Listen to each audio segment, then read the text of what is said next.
What is up, ladies and gentlemen, boys and girls? You have selected Mech Warrior Online, so let's have a little look at it. This is the landing screen. Now, before we start, I'll tell you a couple of problems that I have with the game. One, it launches a browser on launch. Well, not a browser, but a minimized window, like League of Legends and games like that, and I really dislike that. Two, the menus are fairly hard to navigate. So it may take us a little while to get through this customization overview. But basically what you're seeing here is my mech lab, and we are looking at the different customizations options.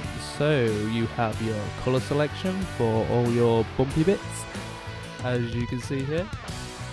And within that you have many color palettes, more color palettes than I would ever use. Then we have the patterns, which is basically your camouflage and all that sort of good stuff.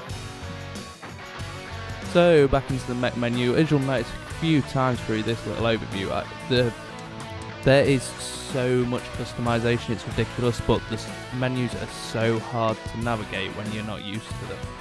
So that is something that I was fighting with all the time here, but as you can see a few of the hard points on the mech, and hard points are primarily where you attach weapons and you can store things.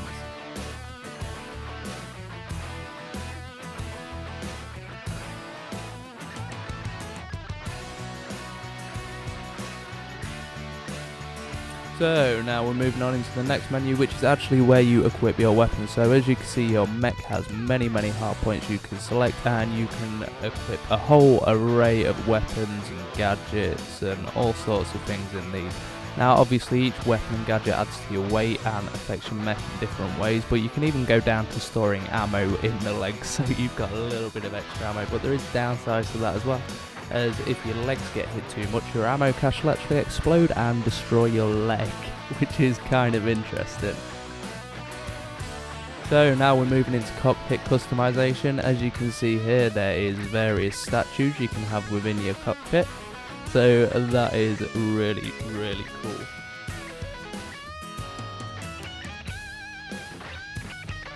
So there's a variety of statues there, as you can see. I'll go through thinking, oh, it's so pretty.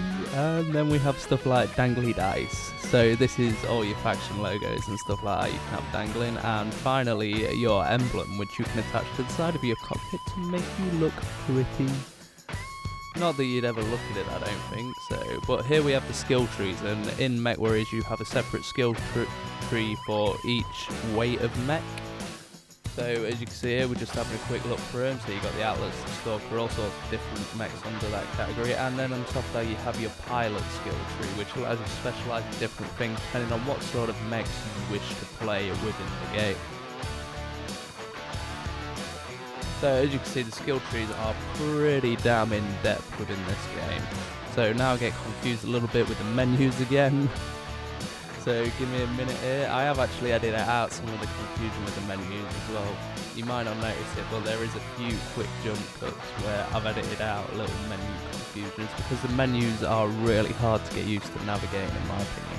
I was going to show you the store, but I don't have access to it yet. It's probably level locked, something like that. I couldn't actually find any information online as to whether the store was level locked, so I can't confirm 100%, but that is my assumption. And now we are getting into a little bit of gameplay. So what I've done here is jump straight into the action, because I am a big stocky mech. It takes me a couple of minutes to get into the action, whereas the smaller mechs will just shoot off and start scouting straight away. So in the cockpit you can see on the lower right hand corner that you have your different weapons. Mechs have a large variety of weapons, and the more hard points you've got on your mech, the more weapons you can equip. Now this can be quite a confusing interface to a new player. You can see I'm skipping through weapons and trying to get used to it. Another thing that I want to point out in this game, which is pretty awesome, is your upper body moves independently of your legs. So you move your legs with the A and D keys for turning, but while you're turning you can also turn your upper body using your mouse control, which is kind of interesting. It allows you to do some good strafes and stuff while you're diving into cover and things like that, rather than having the whole body follow the mouse. what you can see at the lower left is a damage report, so basically that says that my right leg is about done and my centre body and shoulders are about to go as well, because each part acts individually. So if you lose an arm, you'll lose the weapons associated with that arm, etc. As you can see, I've lost one of my arms, so I've just lost 3 weapons there, but I'm still combat viable until he destroys my middle body.